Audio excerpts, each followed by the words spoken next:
Hello, I'm Severin Suzuki speaking for ECHO, the Environmental Children's Organization. We're a group of 12 and 13-year-olds trying to make a difference. Vanessa Setti, Morgan Geisler, Michelle Quigg, and me. We've raised all the money to come here ourselves, to come 5,000 miles to tell you adults you must change your ways. Coming up here today, I have no hidden agenda. I am fighting for my future. Losing my future is not like losing an election or a few points on the stock market. I am here to speak for all generations to come. I am here to speak on behalf of the starving children around the world whose cries go unheard. I am here to speak for the countless animals dying across this planet because they have nowhere left to go. I am afraid to go out in the sun now because of the holes in our ozone. I am afraid to breathe the air because I don't know what chemicals are in it. I used to go fishing in Vancouver, my home, with my dad, until just a few years ago we found the fish full of cancers. And now we hear of animals and plants going extinct, every day vanishing forever. In my life, I have dreamt of seeing the great herds of wild animals, jungles and rainforests full of birds and butterflies. But now I wonder if they will even exist for my children to see. Did you have to worry of these things when you were my age? All this is happening before our eyes, and yet we act as if we have all the time we want and all the solutions. I'm only a child and I don't have all the solutions. But I want you to realize, neither do you. You don't know how to fix the holes in our ozone layer. You don't know how to bring the salmon back up a dead stream. You don't know how to bring back an animal now extinct. And you can't bring back the forest that once grew where there is now a desert. If you don't know how to fix it, please stop breaking it. Here, you meet the delegates of your government, business people, organizers, reporters, or politicians, but really, your mothers and fathers, sisters and brothers, aunts and uncles, and all of you are someone's child. I'm only a child, yet I know we are all part of a family, 5 billion strong, in fact, 30 million species strong. And borders and governments will never change that.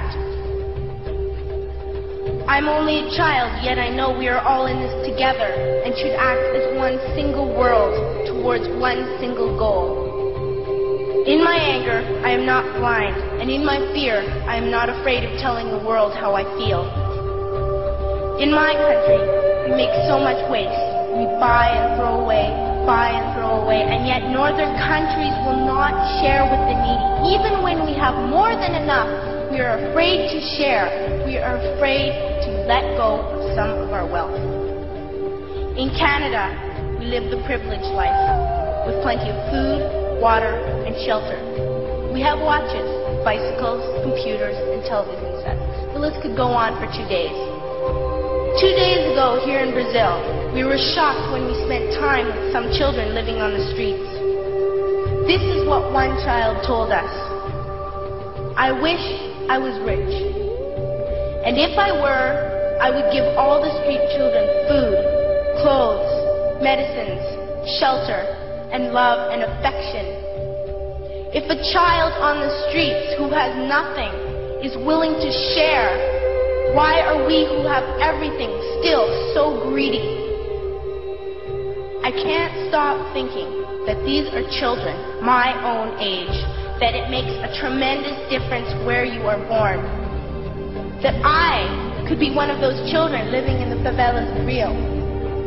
I could be a child starving in Somalia, or a victim of war in the Middle East, or a beggar in India.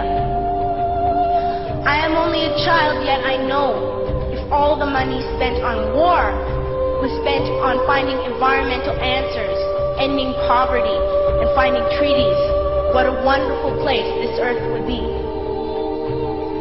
At school, even in kindergarten, you teach us how to behave in the world. You teach us not to fight with others, to work things out, to respect others, to clean up our mess, not to hurt other creatures, to share, not be greedy. Then why do you go out and do the things you tell us not to do? Do not forget why you are attending these conferences, who you're doing this for. We are your own children. You are deciding what kind of a world we are growing up in. Parents should be able to comfort their children by saying, everything's going to be all right. It's not the end of the world, and we're doing the best we can. But I don't think you can say that to us anymore. Are we even on your list of priorities? My dad always says, you are what you do, not what you say. Well, what you do makes me cry at night. You grown up say you love us, but I challenge you, please, make your actions reflect your words. Thank you.